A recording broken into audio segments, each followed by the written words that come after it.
All right. Hi, everyone. This is Danielle. We're going to go ahead and get started because it's 7. So I see that a couple more people are on.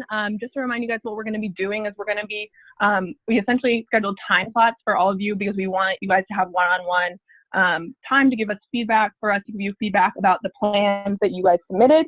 So we're going to start with Danielle and Mary. And just in the meantime, if you want to, you're more than welcome to stay on and listen to the conversations. But just if you're not, if we're not talking to you, just make sure that you're muted so we can all hear the conversation clearly. So I think Danielle and Mary are on, so we're going to go ahead and get started with them. I'm going to pull up the plans for every one that we discussed. Let me know if anything's not being shared correctly or you can't hear me. But yeah, so we're going to get started with Danielle and Mary. I want to throw to Bree because we're going to talk a little bit for Danielle and Mary about the research that we had in mind that you could conduct because Danielle, you are have the unique perspective of being a business administrator. So we wanted to talk about the financial investment that you could maybe research throughout this pilot. So Bree is our research expert. So I'm going to throw to her to give a little bit of the context that she had in mind. Okay, great. Hi, everybody. Thanks so much for joining tonight. And I think it's awesome that we have folks on the phone, even though we're not talking about your specific plan to start or you're not at your time slot. I think it will be really informative for everybody to be listening to these conversations holistically, because I think you'll see themes throughout the different conversations throughout the night. So feel free to jump in with questions. Make sure to use your chat box or just unmute yourself and dive in with your question if needed. So Danielle and Mary, maybe we'll just start with you, I'll get to the, sort of the research piece of it that I had a question about, but wanted to just see if there were any specific areas of this plan that you resubmitted. A lot of it, your initial application was super strong. So just want to see if there's a specific area that you feel like you need the most support on, or that you want to spend the most time talking about. We want this to be useful for you. And then we can ask some of the questions that we had as well. Sure. I think that the part that I'm struggling the most with in anticipation of kind of kicking this off is the idea of pre-orders. So right now, we do not have a point of sale system, although we are ready to launch. So we already have, the quotes and everything, and we're ready. And I think that will be helpful. But currently for our lunch program, for example, the students will come in the morning and they'll pre-order, they'll write down what they want for lunch. And then that'll go down to the cafeteria.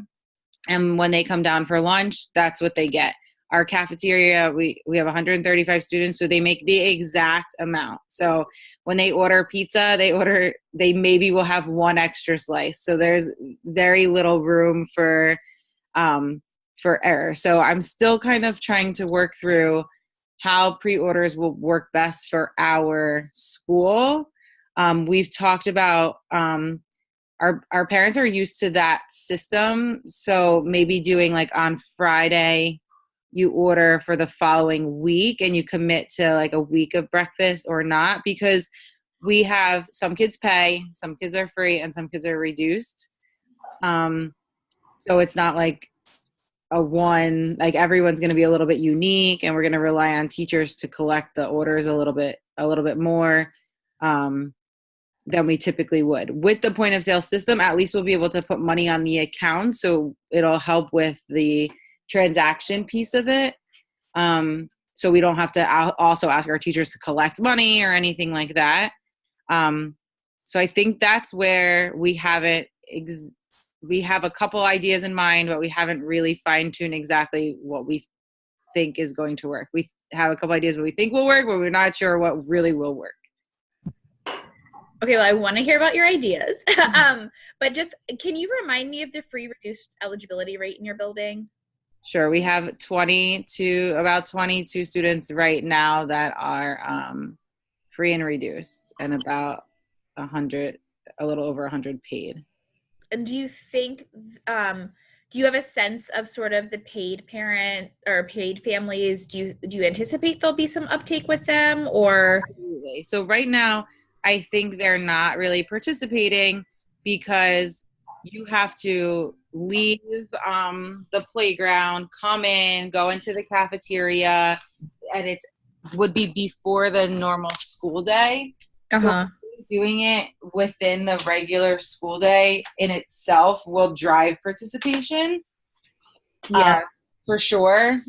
I do think that, and we already see it happening because we've allowed our free students to just grab it in the cafeteria and bring it to class. So we've kind of already started it a little bit. Yeah. And they're very receptive and they're excited to participate.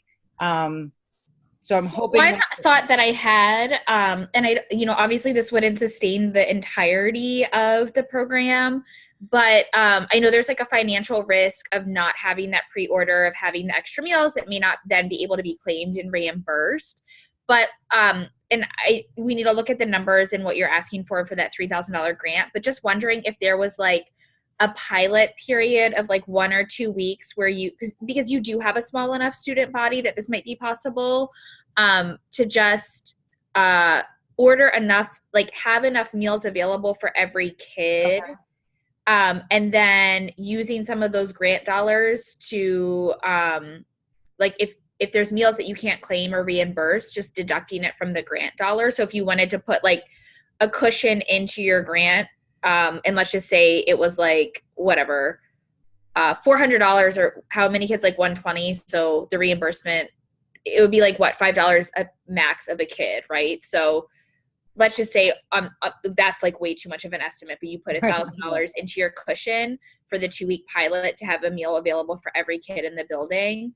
Then that way like there wouldn't have to be this order piece. And then during that 2-week period, you could kind of educate about the ordering piece, but then maybe it will be like a hook to get people to actually order ahead of time. Does that, I don't know if that sounds like something that would work for you, but I think we can be, what I'm trying to say is we could be flexible with some of the grant monies, just to cover that risk at the start. Beginning. Okay. Yeah, because she has a good handle now on who participates, but obviously we're hopeful that that will increase. Yeah. Because you have a really high lunch participation rate, right? Yeah. Right. So that's just like one thing. I just want to reiterate that we could be flexible that way if that's helpful on the funding. Yeah, no, that's definitely helpful.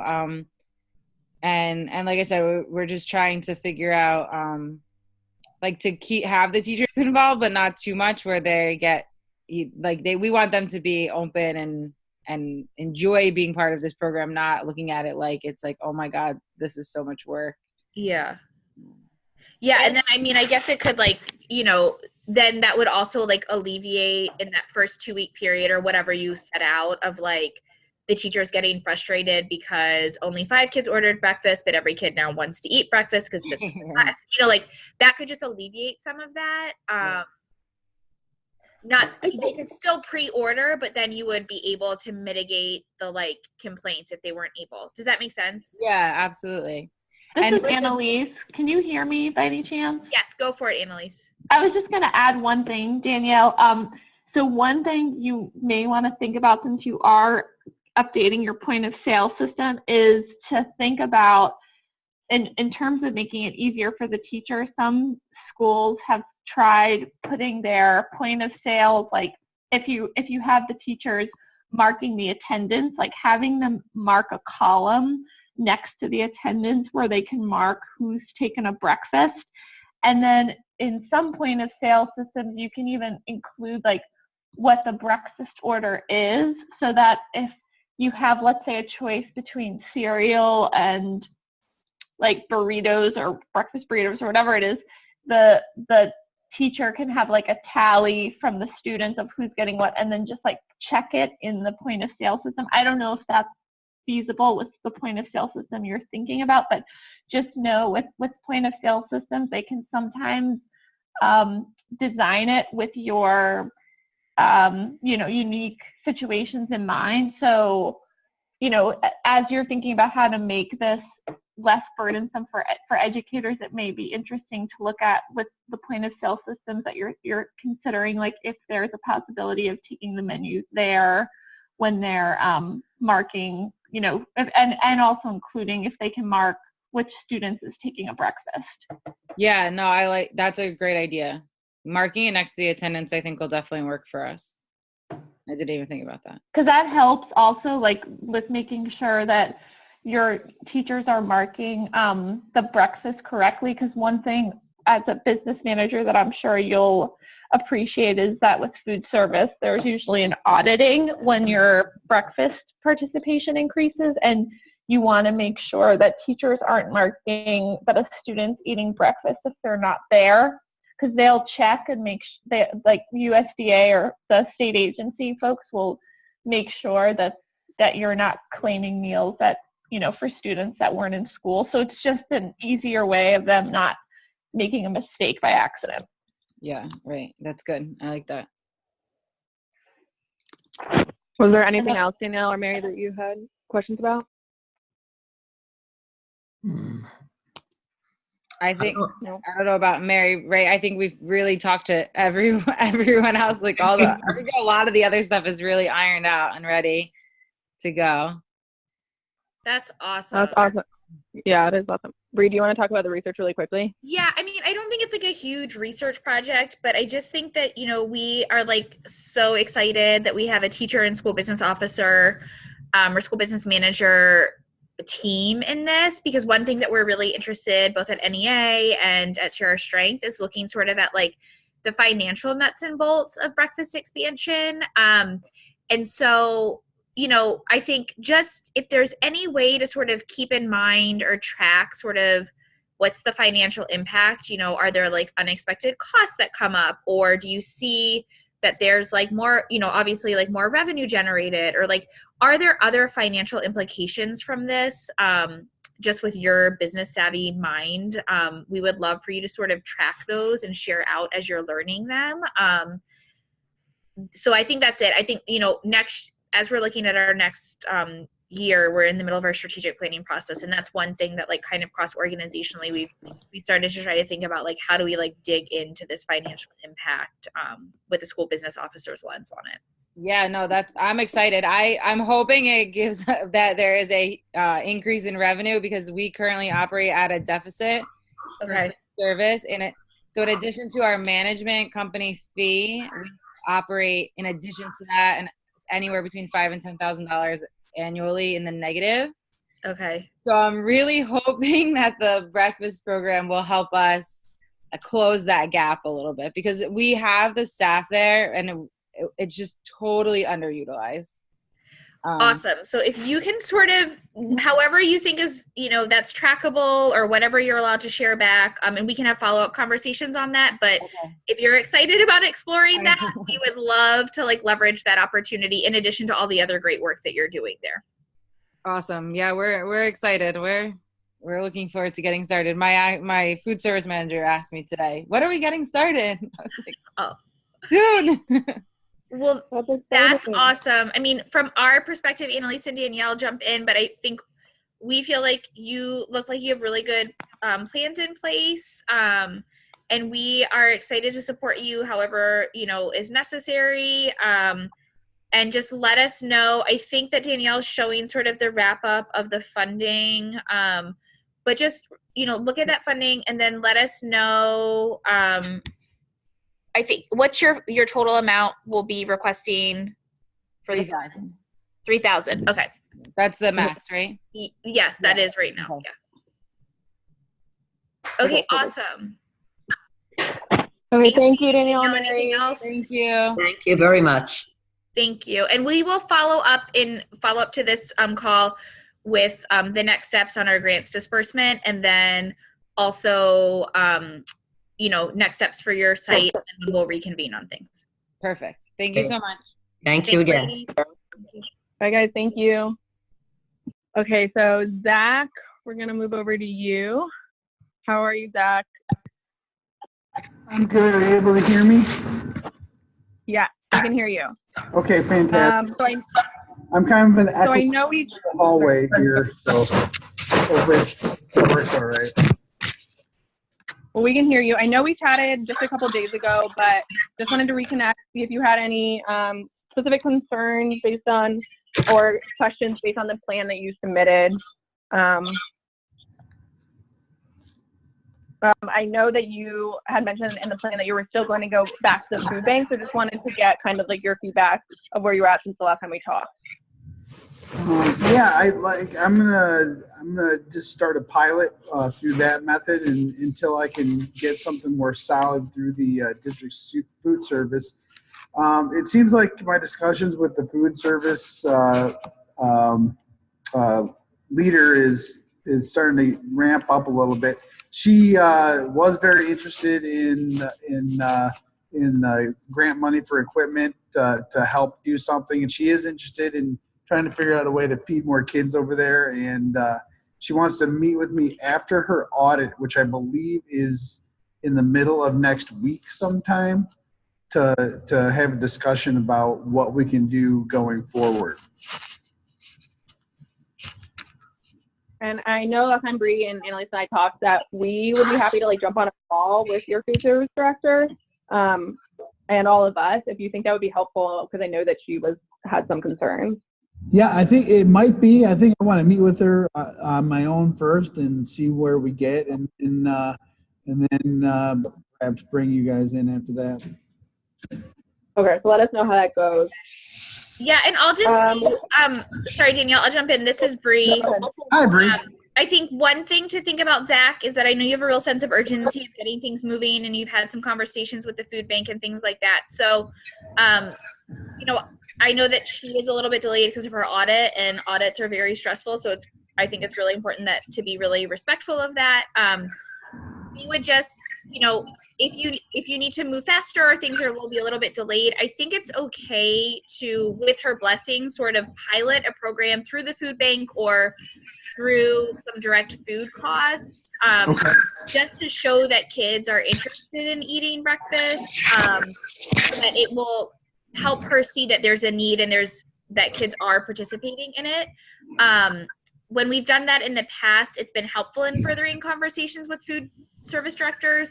And the suggestion there is to kind of make the meal look as like similar to what a nutrition department meal would look like. So be mindful of the different components of the meal, the grain, the milk, the fruit.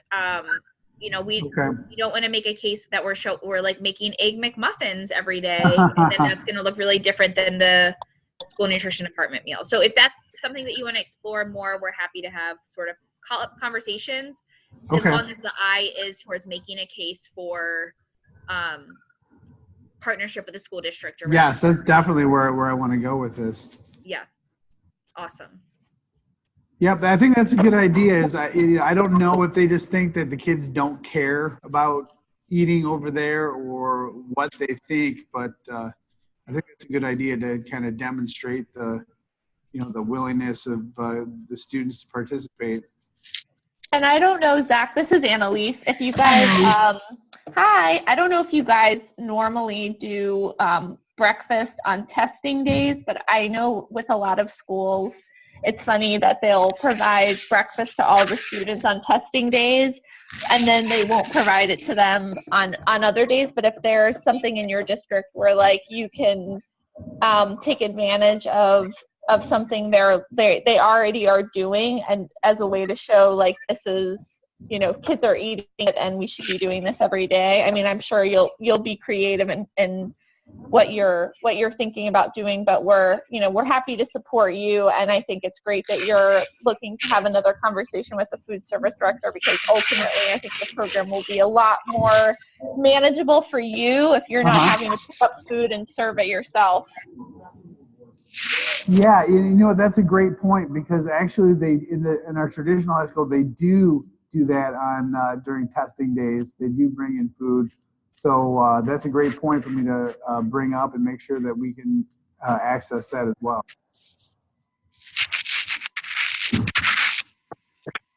Was there anything else, Zach, that you had any questions about or concerns? No, I don't think so. It's I feel like we're making progress in here. The conversations are happening, and there's definitely more awareness. I feel like we were kind of neglected and just like out of sight, out of mind, and it's definitely bringing. In an email, I just asked her. I said, "Look, we got 106 kids, and you're serving like 3 or 4 meals per day max. I mean, we got to figure something else out." And she completely agreed when I pointed that out. That's great. Annalise or Bree, any other feedback we had? I think that it looks like you're making progress. Let us know where we can help get plans in place for you, if there's things that we can do to help facilitate conversations with the school nutrition director. Otherwise, maybe the next best step is sort of to reconvene after that conversation with the school nutrition director. Okay. Unless there's something else that we can do that would be helpful. Okay. I will definitely let you know if I think of anything where you guys can support. Awesome. Thank you, Zach. Awesome. All right, great. Well, thank you so much. Thanks, Zach. Okay. Let me see. Is Diane on? I don't think she is. She had mentioned that she had a headache. So do we want to take a 10-minute break and then reconvene at 7:30 to see if she's on? It looks like someone may be chatting. Oh, sorry. It's you, Bree. Oh, hi, Annalise. Hi. Is anybody else on the phone that we can bump up or that has questions in the meantime? Layla or Amanda, are you on? I am on, and I had emailed Danielle about that my principal has been out dealing with a family issue. Her daughter has been sick. So my conversations have kind of been stalled. And then I just emailed my food service director, and she's on vacation. So I'm still in the process of writing my plan, but I do have support. But I felt like my food service director, as far as the district, she didn't really want to sign off for support or anything until she knew that my principal was in support. But because my principal's been out, she hasn't heard that. So I'm moving slowly but surely, but hopefully I will have something to you very soon. If there's one thing that we understand on our end, Amanda, it's that, we need to be flexible to the many competing priorities in schools. So yeah. Family and students are always first, and teachers' needs are always first in our minds. So don't feel that we're disappointed with that in any way. Good change takes time and progress, so to make it sustainable, right. So no worries. Perfect. I just, I'm ready to get going, and I want to see, a pilot, so I'm kind of anxious myself, but I will be patient as well. Okay. And we're here to support or help when things are ready to go, whatever added supports we need or conversations that are helpful for us to be part of, we're here to be that support in any way that we can be. Right. I think it's just really interesting, since I wasn't able to be at the first event, to hear the different situations now that people have and what they're doing. Yeah. Because my school is significantly bigger than I think everybody else's. Well, so Diane's not on right now, but there are some other big schools in the mix here, and Jolene's school is significantly bigger too. So we do have a big mix, and that's why tonight we decided, okay, well, right now, just this final stretch right before implementation, there were some very different things that were going on that were similar but different. So we wanted to make sure we had one-on-one conversations about them at this point. Yep. But then I think what we saw last year is when people start implementing, challenges become very similar again, or challenges and wins and all of that stuff. So then there's more commonality. Yep. Yeah. Excellent. So I will continue to listen, but I think at this point I don't really have any other questions, especially since we just talked. So awesome. And hopefully we get to meet you in person, Amanda. This is Annalise. Sometime soon. Yes. Well, hopefully soon. Yes. We are looking at possible dates to bring people back to town in the spring or early summer. So we will let people know as soon as we have that information available. And you're more than welcome to visit snowy, cold Wisconsin. So. Yeah, I was going to ask, Amanda, are you back in school officially after all those days off? Yes, but we got another 4 inches last night. So, but we had school. I think the districts are kind of saying enough's enough. We already had to add on 15 minutes and cancel all of our extra professional development days. So I think we're going no matter what happens from here on out. I'd love to visit in April or May. That sounds like a beautiful time to be in Wisconsin. Well, April 16th last year, we actually had 10 inches of snow. So it might not always be.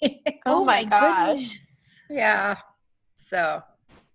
That's crazy. But this is getting to be a lot. This is the most we've ever had off. So it's starting to get enough. Oh my gosh. They were just saying on the news that we might have a wintry mix here on Friday, and I thought it's March 1st. We should be past that, but I won't complain anymore because it could always be worse.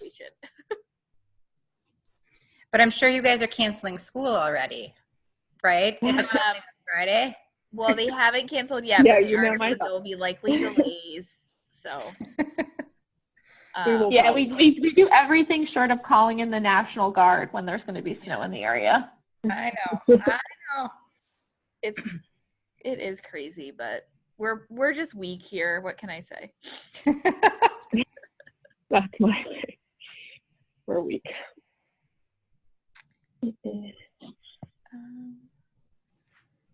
Do we, Danielle, do we want to message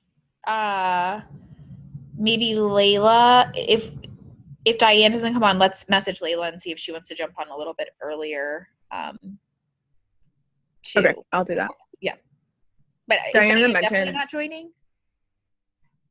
she had said she would. She just wasn't feeling that great after school, so Oh, she okay. said she was gonna lay down, but she was setting an alarm to be here. So I Okay. hopefully So she'll let's jump wait on and in see the what next happens couple with minutes. Diane then. Oh, poor Yeah. thing. Yeah, but I think she plans on jumping on. Let me message Layla.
Diane, are you on?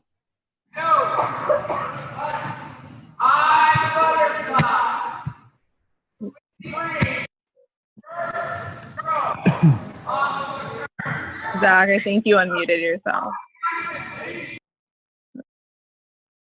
Okay, I'm gonna message Layla and see if she can hop on a little early.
Diane, did you just join?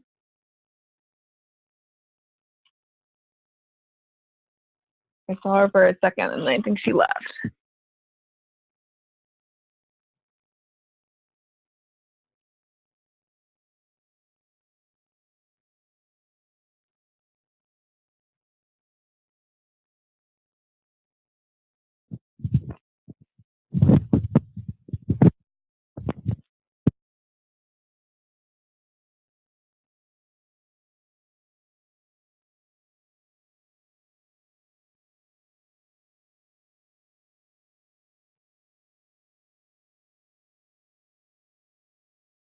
I just emailed Diane again, but we can give it a couple of minutes and see if anyone jumps on. Other than that, I can check in with them via email.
All right, everyone, we're going to call it a night. Thanks for those of you who joined and stuck with us. Sorry that there wasn't much conversation for the last couple minutes, but I'll follow up with an email tomorrow, and just please reach out if you have any questions or need any support from us, but we'll be in contact. So thanks again for joining. Enjoy the rest of your night.